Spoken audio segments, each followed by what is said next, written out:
Welcome back, everybody, to another one of our convos. Today, joining us is Bradley Walden from Emarosa, and they have a new album coming out called Sting this week. I believe the 26th of January, and we're going to talk about a little bit of everything, their journey to now, and their new album. So, thanks for joining us. It's my pleasure. So, first of all, before we kind of get anything, I want to touch on your background personally, how did you get into music? Kind of what were some of your major influences growing up and whatnot? I was kind of raised around pop music, and my mom, single mom, brought me up around MJ, Paula Abdul, Janet Jackson, some classics. And after school, I went straight into the military and kind of learned about some heavier music, and then they just kind of blended over time. The older I got, the majority of my life has been pop and R&B, kind of influencing me. But after the military, I've been doing this for maybe 15, 16 years now. So I was a firefighter in the Air Force for 4 years. I got out and I decided to just start doing music, and that's kind of been what I've been up to ever since. That's funny. My whole family's background is basically military and Air Force. And dope. My brother's actually he's a firefighter in the Air Force right now. So that's funny. That's dope. I didn't know that background much. That's funny. Yeah. So did you kind of start musically after the military, or were you always kind of involved in it a little bit before? No, I really didn't have any inclination that I was a musical person. It really didn't happen for me until close to my time out of the military. I got back from Baghdad and I was with some family just singing karaoke. And it was kind of I could do this. I could, which seems silly, but I was the only person that saw my mom's face when I started singing, and the look on her face kind of just set me on this path. Yeah, it's kind of crazy. Kind of start that late, later on in life. Yeah, and then I did start late for sure. Do you feel like you just kind of naturally just had that voice? Because you have a great voice, a great singing voice. Thank you. Did you kind of go to coaching and all that after you feel like I want to go this route? No, I did it for a long time without coaching, and I should have. I definitely should have, probably taken some lessons right away. But it took me a long time before I dove into lessons, and then I took lessons for about 6-7 years, and I've been coaching for probably about the past 5. So it's been good for me to keep up with my voice. But definitely, if someone out there is trying to sing, 1,000%, you have to take lessons. You have to learn that craft. You're not just born with a perfect gift. It has to be honed. That's cool though. So how soon after you kind of started singing, did you get in touch with the band? Did you become part of Emarosa?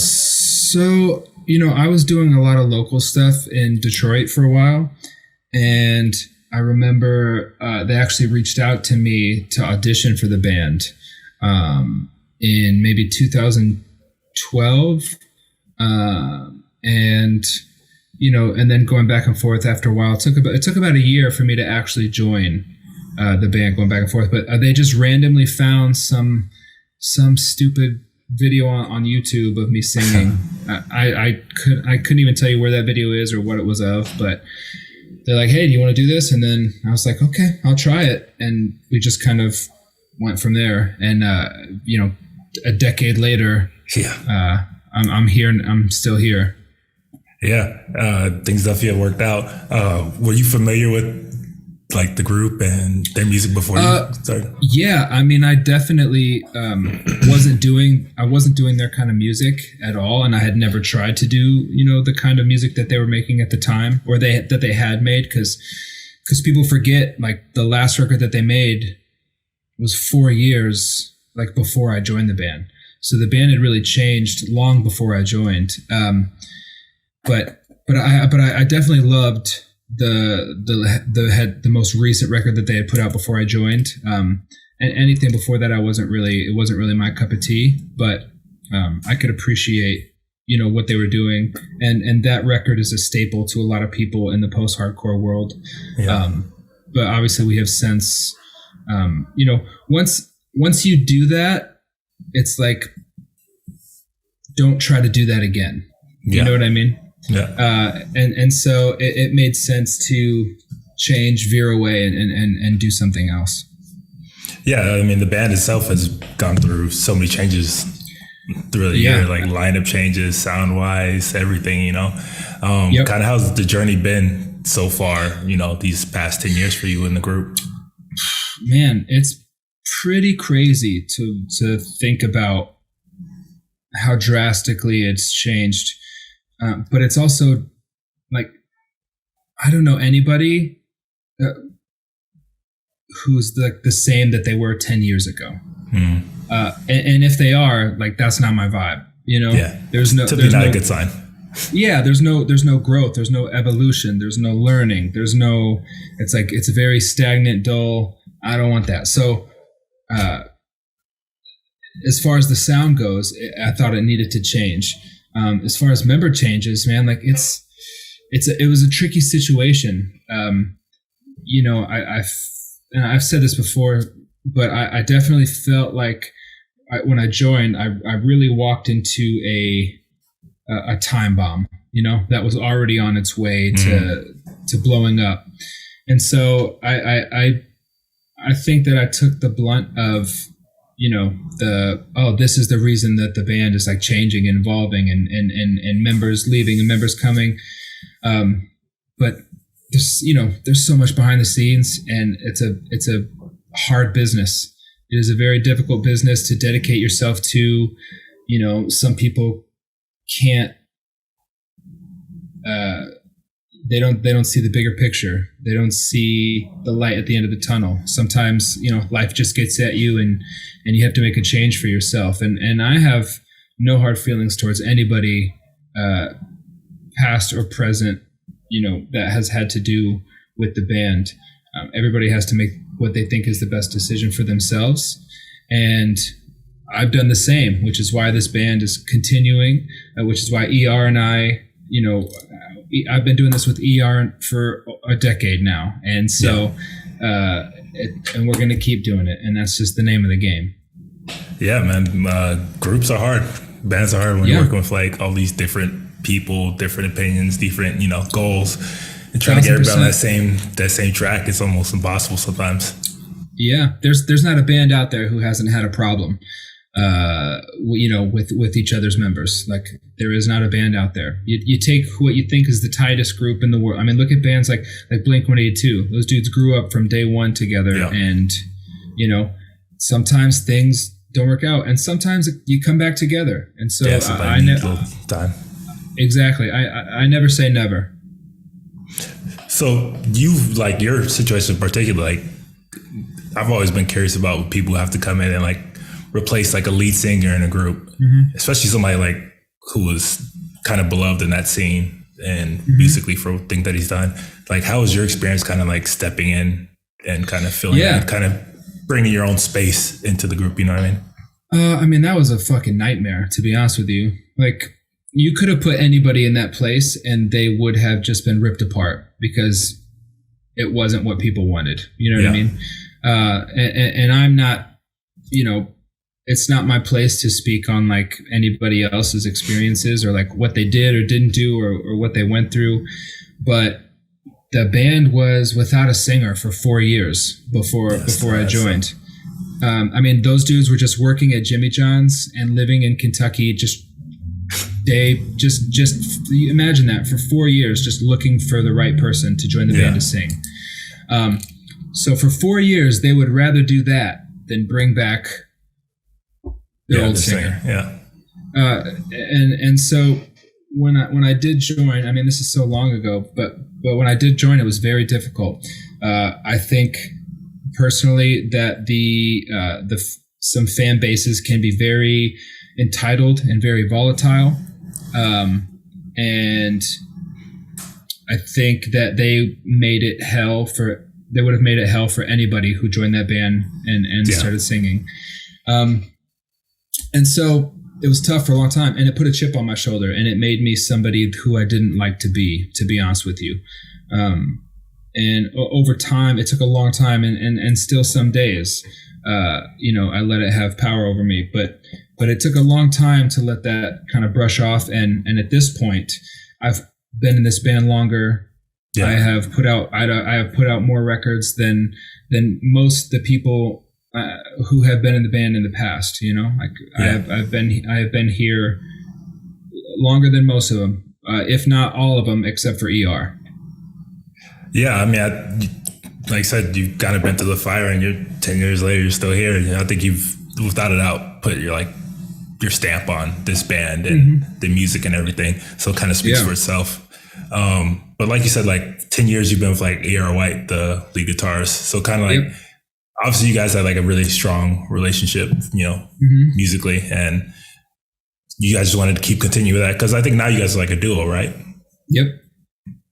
So when everything kind of happened, you guys kind of had a conversation look, it's just us two now, and we're just gonna ER has had my back from day one. He's never blinked an eye, and it was he said, let's do a record, and I was not sure.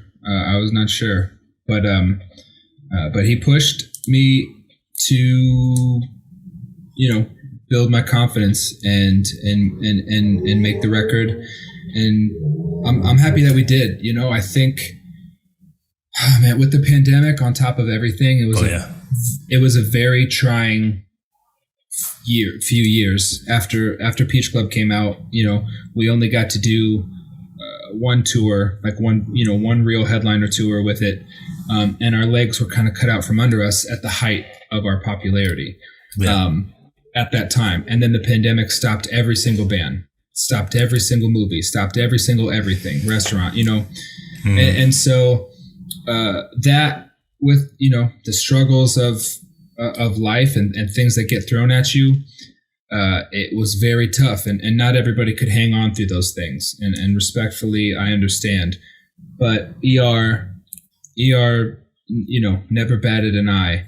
And I'm glad that he was there, because this record would not have happened without him. And during that time, it was so rough that I just, notoriously, you can listen to our records and hear a brightness, a happiness, especially in Peach Club. The music was so poppy and happy, and the lyrical content was very not, And so the past 3 records that I've done with this band, the lyrical content has always been kind of, dramatic and sad, and because that's the way I got stuff out. And I didn't want to do that again. And so we made this record, Sting, and I didn't want to have every song be I'm sad again. I didn't want to have to dig so deep every single song, because it's so emotionally and mentally exhausting, that it was nice to just write some lighthearted pop music that you don't have to reach into your soul to find meaning. Sometimes every song doesn't need to have that. And this was a chance for us to make a record that you can listen to and not feel like you're going to break down after every song. Yeah. Yeah, I remember I definitely heard, I think 131. That was a very heavy album, I think, from front to back. Absolutely. And that's trying. It's very trying to make a record like that. And people are like, oh, make more music like this. And it's bruh, I'm fucking... You gotta go to some deep places sometimes, they don't understand that, They really don't. And you talk to these artists who they just keep making music like that. They are depressed people. They are sad people constantly, because they have to keep themselves in that place for their art. I am not that guy. Yeah. That's definitely a hard place to constantly be in. So like you said, you guys' band as sound has definitely evolved and changed over the years. If you go back to your first albums, it was post-hardcore, almost metalcore at some points, and now basically pop, almost straight up pop. And I guess basically pop. What was kind of the impetus behind that push towards pop, and what was kind of things that really made you want to go that direction? I mean, you listen to 131 and there was like hints of it. You know, you listen to Helpless and it was like, Yeah. Yeah. You definitely had like sprinkles. They want to coming do in this. And then Peach Club, we really lifted the veil and it was like, this is what's happening. Like, this is what's happening. And then on Peach Club, you know, we really let ourselves do it, but there was still some times where it was like, oh, that's too much. That's too much.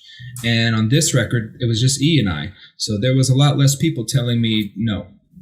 And so I said, we'll do this. Let's do this. Let's do this. Hey, I always want like a gospel choir type feel. Let's do this. Like I want to bring more of my influences out. And I don't care that it's like, oh, that's so MJ. It's like, yeah, that's what I listened to as a kid. Like that's who my influences are. You know what I mean? You listen to any band and eventually you're going to hear their influences. Of course. In it, you know, like possible. Like you listen to Bleachers and it's like, oh, he wants to be Springsteen. And like, that's okay. That's just like, you know, that's just is what it is. You listen to a lot of these bedroom pop artists and it's like, oh, they want to be these like 90 coffee house female pop. It's like everybody is pulling from their influences. Mine just happen to be worldwide icons. So it's and I'm fine with that. But there was a time to make this record and it was now when we needed to make something for ourselves that was pop and that was easy and that wasn't so exhausting to make. And not to say that it was easy making it, but it's easier to listen to, in my opinion. And that's not to say that the next record might not be some kind of, you know, sleep token, experimental, like crazy record. I don't know what's next. You know what I mean? Yeah. But right now, this is what we made. And next, you never know. It might not be pop at all. There's no straight road for this band. Like we go wherever we want to go next, and that's just what Emarosa can do. Yeah, why limit yourself? You know, music and it's supposed to be creative. You're supposed to have these different outlets. You know, it's so frustrating. People are like, all these you should change the band name. It's like, why?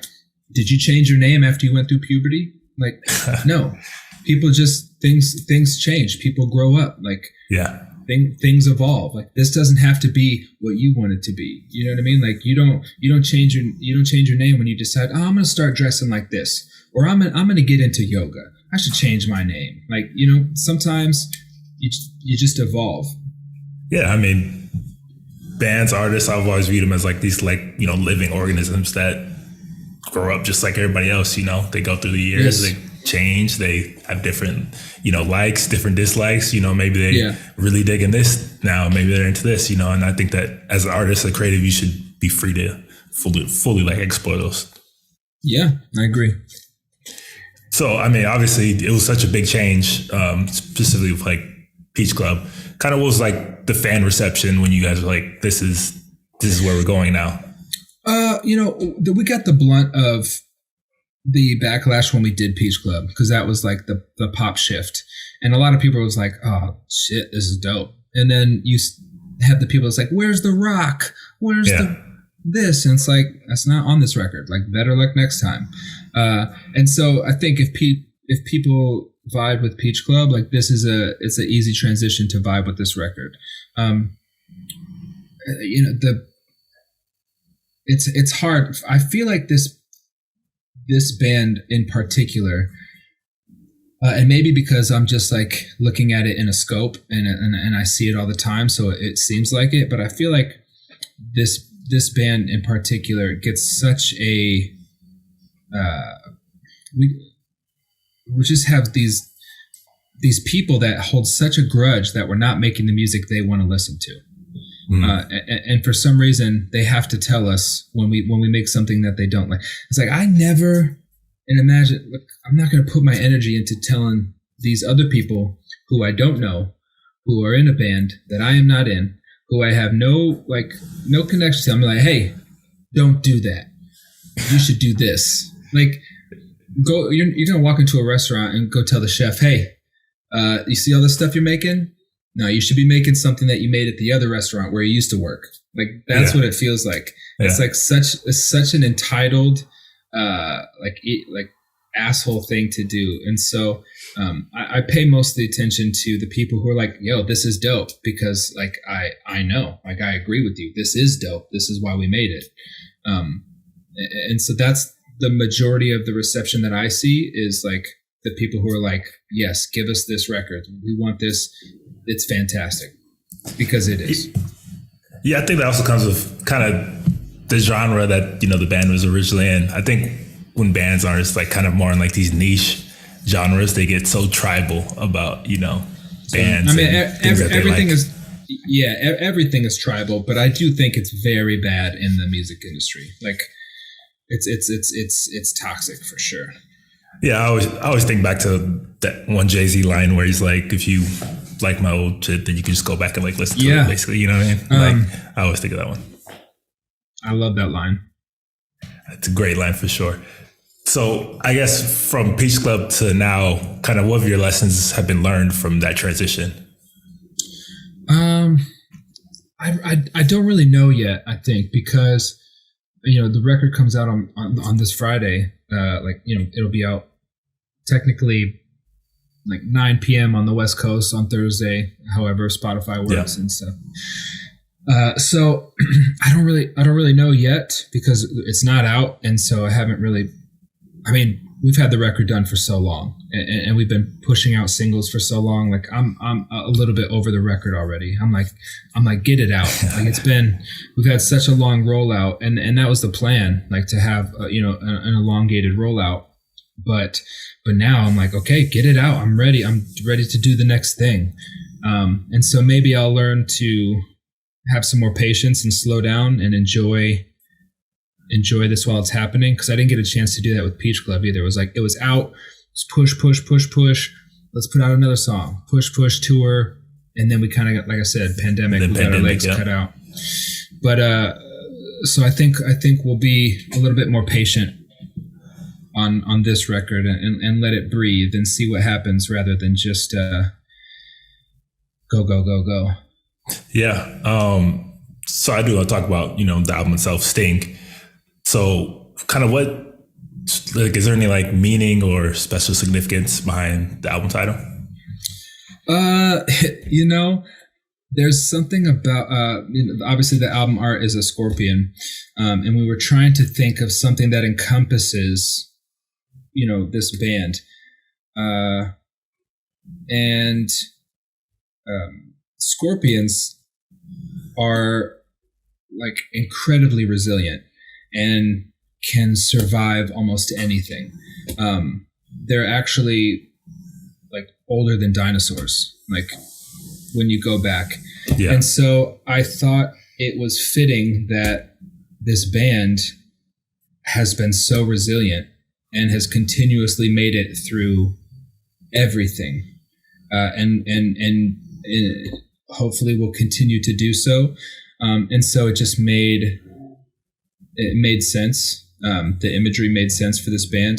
And also we love pro wrestling. So. Okay. All right. Yeah. Who's your favorite wrestler growing up?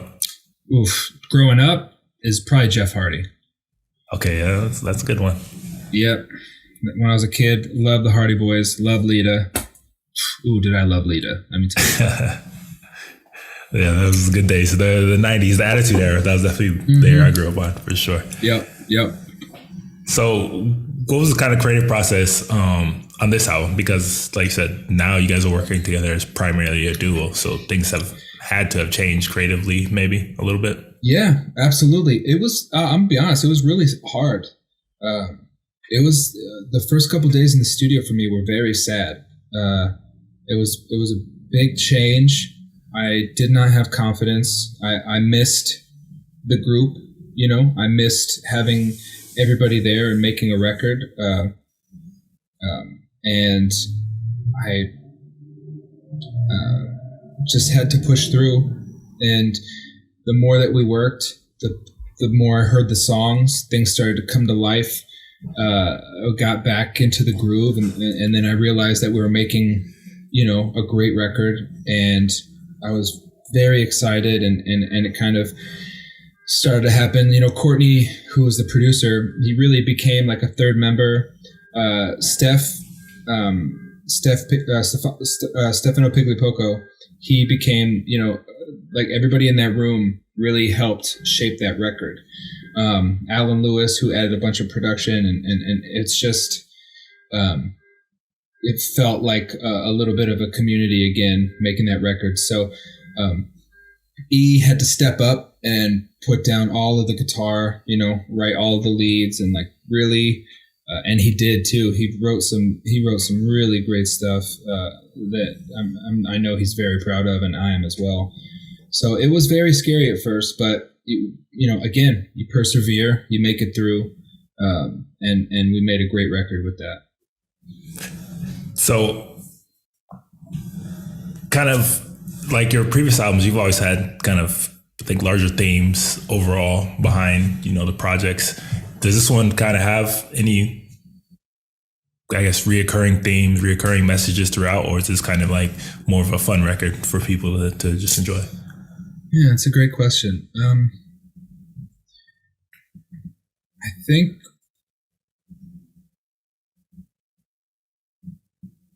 oh man, that's a great question, and I'm thinking of the songs now, and it feels like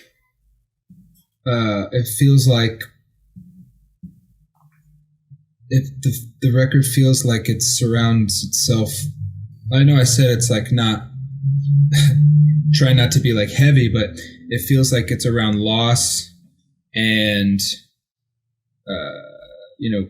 like maybe the process of grieving, whereas like acceptance and anger and denial and all those things, like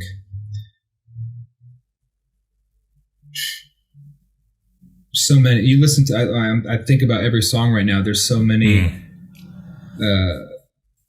things that I think about, and I think I don't think I can answer that question yet, because I haven't really sat down and just like listened to the record through. Like I try to stay away from it until it's out, because it's unfair that I get the feeling of listening to the first time like a year ago when we did it, and then when everyone's like, "Oh, it's so great!" Like I want to feel that. Yeah, you too. want to kind of have that same feeling, yeah. And you just will never get that being the artist that makes the record, Yeah. And so that is anyway. So I'm gonna listen to it, and maybe I'll have a more thought out answer. But that's a tough one. There wasn't an intentional theme, but a lot of times subliminally something will come out and be like, oh, I really was feeling this the whole time. And I know I was feeling things through the whole time, but I just don't know exactly what they were, how to lay them out yet. Okay. So like you said, you guys have had like a long rollout over the past year of singles, and we even had the pleasure of premiering one of them. Again. Thank you. So kind of what's the response been so far to the music from people that have heard the singles you guys have put out? It's so like everybody has, an opinion. Some people love it. Some people are like, this one's my favorite. We put out like 4 singles. So people have their favorites. Like Stay was a huge favorite. Like Stay was definitely like the most, like the biggest one. People were like, oh, but also came with the video. So, that helps you attach to the song. People loved Again, like for sure. Yes. Preach was the first one. So I think it was the biggest, like, everyone has their preconceived notions after the first song of like, oh, this is what the record's going to sound like. And it's obviously, more versatile than that. Yeah. And then for me, I thought Attention, when we wrote it, was like the fucking coolest song. I loved Attention. I don't think that it got the love that it deserved. And I hope that over time people understand and see how great that song is. Yeah. But to each their own. It's got to hit the right audience. Like you can't give a burger to a vegan. They're not going to like it no matter how good that burger probably is. And I say that being a vegan. So, I think attention needs to hit the right audience for it to take off. I think also you got to hear it. I think when you hear something in full context of the album too, it kind of shape shifts, songs and how you kind of receive things too as well. Yeah. Yeah.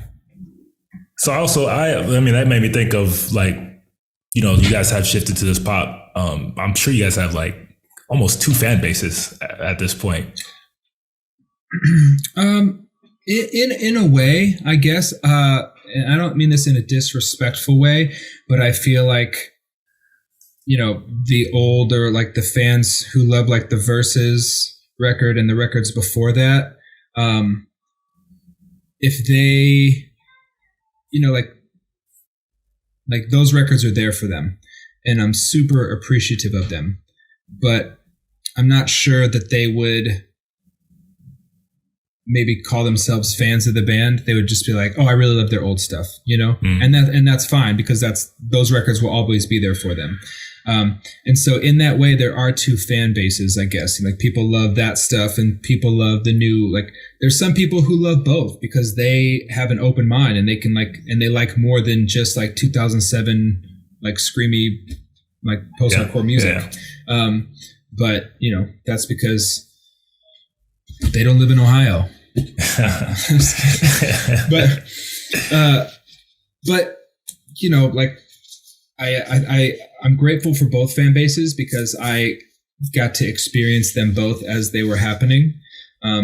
Thankfully, this fan base that loves the pop music, to be honest with you, they're kinder, they're more open-minded.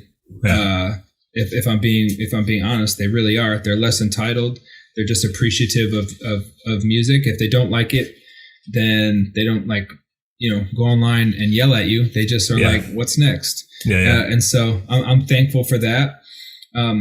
That world of like the older music, those fans, it's just a generation of like, there's a little bit of too much entitlement in it. And sometimes it's hard to interact because they want what they want. And it's like, it's just very closed-minded. Yeah. Not everybody, obviously. This doesn't pertain to everybody, but there's a lot of them out there. Yeah, there's always some bad actors and fan bases that have, their opinions and think that's the only thing that matters. But I guess when it comes to set listing, how do you guys kind of go about that? Do you basically stick to more of your newer records, or do you kind of like we did LA and Chicago, and I think as far back as we went was like the 131 record. Okay.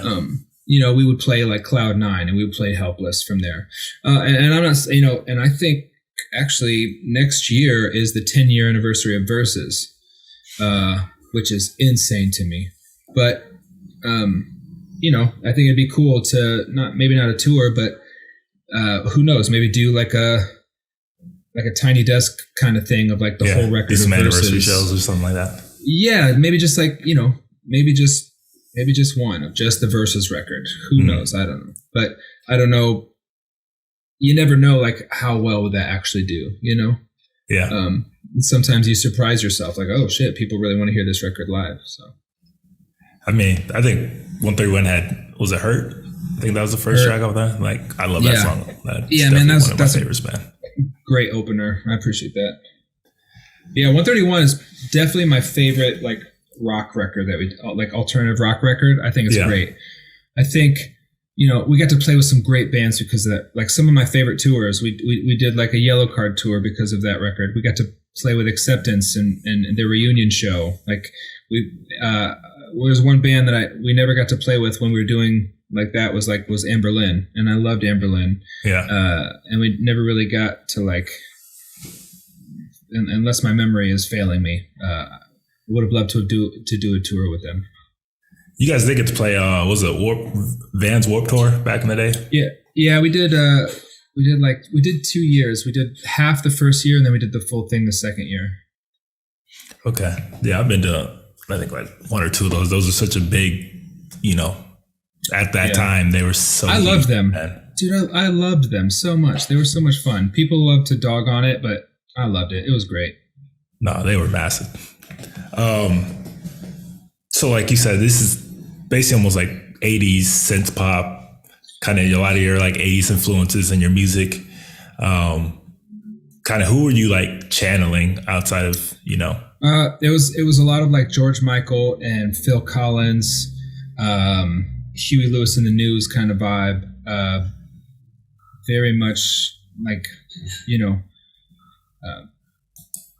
Tarzan soundtrack, kind of like that whole world really felt like it leaked into this record.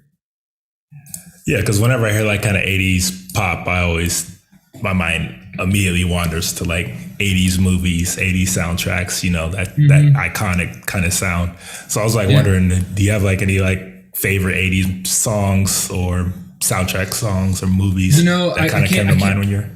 I mean, totally. I love the classics, you know what I mean? Like Breakfast Club but right now I can't remember who sings it but you know that song Walking on Broken Glass?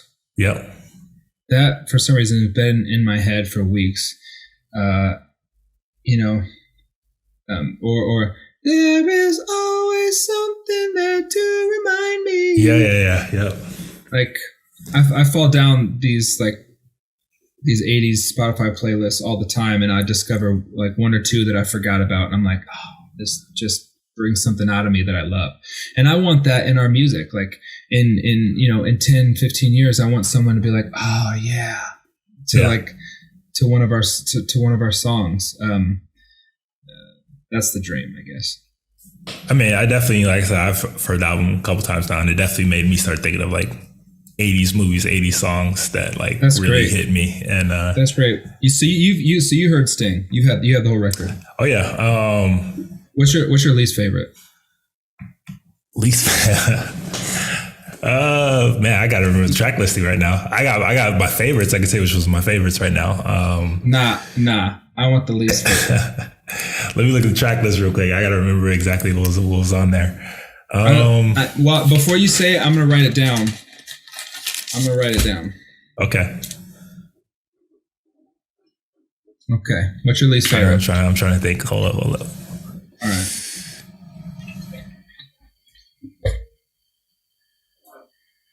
It might be Cinnamon. Cinnamon's your least favorite? If I'm remembering, if it's the song I'm thinking of, it might be Cinnamon. I can't remember exactly. I mean, it says cinnamon in it, so. See, I just can't really, like, I'm thinking. I just remember thinking, like, okay, that was cool, but it was like. It's very chill. It's a very chill, like, easy listening pop song. It's not like high. There's no high notes. It's just a little cinnamon. Yeah, I think that's probably why I was like, oh, this is cool. Let's see what else is. What'd you write down? Whatever, hater. No, I was kidding. Well, no, I'm not kidding. Too. Well, I don't want to dog on. I mean, so Rush is my least favorite. Honestly, that was like the second song that I was about to say. I was going to say Cinnamon or Rush. Rush, I mean, it's not bad. It's not bad. But in the terms of like, you know. It's not, yeah. It brings the record down to maybe 7.5 for me. But we do a 10-point system, but you know. Okay. Yeah, I think artists should be more open and honest about their records after they come out. Because unless maybe you're Kanye, you do not think that every record you put out is a 10. Like, that's just. Well, if you were Kanye, you would just keep messing with it until you thought it was a 10. That's true. That's true. We didn't have the time. You never get a fully out. You know, you never get a full album. But, that's true. That's true. So speaking of the worst, like least favorite, what are your favorite tracks from the album? So Danger is my favorite. Okay. That's the last song on the record. Yep. It's very different. I loved it. I love Cinnamon. I think it's great. And I think, man, it's tough. It's tough. People love Woman. That's what I was gonna say. I think Woman might be my favorite track. Yeah, why? People love that song. I don't know. And I'm not saying it's bad. Like I think it's a great song, but I'm just curious. I didn't like it. Wasn't even thought of to be like a single. It was just like, oh yeah, this is a great song on the record. And now it's like kind of become the sleeper where everybody's like, oh, Woman. I'm definitely like a feeling side when I listen to music, and like right when the song came on, like, and you know the chorus and everything, I was like, oh yeah, this is the one. Like it just feels cool. Right. Like it, you know, yeah. When you just hear a song, you're like, oh yeah, this feels right. Yeah, I get that. I get that. That's cool. That's cool to me. And there was also Preach, which I also speak about. I mean, that's Michael Jackson, right? Like, yeah. It's hard because Preach came out so long ago that's like you can't listen to the album and be like, oh yeah, I already heard Preach like 6 months ago. You know what I'm saying? Yeah. But So I mean, hard. right when it opened up, I was like, oh, okay. I see where we're going now. Like, I like putting that as, the first. Yeah. Kind of introduced the vibe of the record. For sure. So it's release week. Kind of what's the feeling? Got any guys surprises planned for release day? No, man. I just want to get it out. Like people are already getting their pre-orders. A lot of people are wanting. They're like, oh, where's the tour announcement? Because you put the record out, you get the tour announcement. But and we'll probably we'll make a post about this. But I've got a 3-week-old baby boy, and so okay, man, congrats. Thank you.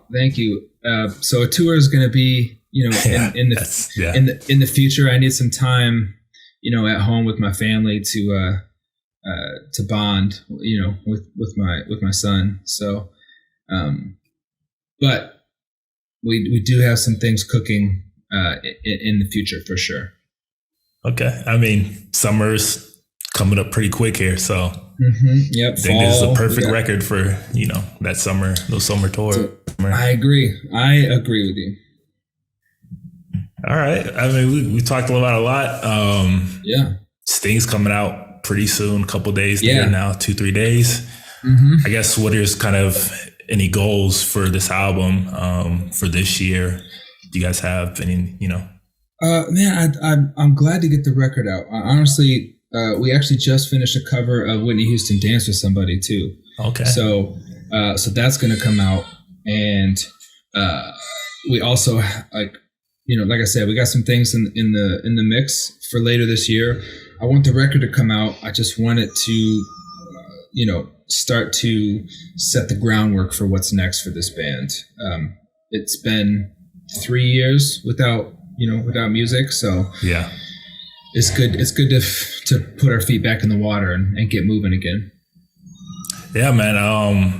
Like I said, congrats on the album. I've heard I heard it like months ago, but I knew I wanted to kind of speak to you guys about it, and I was like, I think this is a great album. Thank you. I like where you guys are headed, and I'm just looking forward to see how kind of people respond to it. The Again release that we did with you guys, it was a huge hit for like our audience and for other people. Okay. Like people were commenting how much they liked it. So I think they're really in for like a treat overall for like this album. And good. Just want to congrats you guys. Thank you so much, man. I appreciate you. I also did have a question. Have you ever thought about getting into film? Because I watch your music videos and your performances, man. Like you go all out. Oh man, I would love to. I don't even know how to get my foot in that door. I mean, you got your foot in the door of music, and you got to band from it. So that's true. Maybe I'll start putting the feelers out there for sure. All right, man. Thank you guys for joining us again. Emarosa, Bradley Walden, Sting coming out this week, which will be tomorrow. By the time you guys see this interview, definitely go run those streams up, and hopefully, we can talk to you guys in the future. Yeah, absolutely.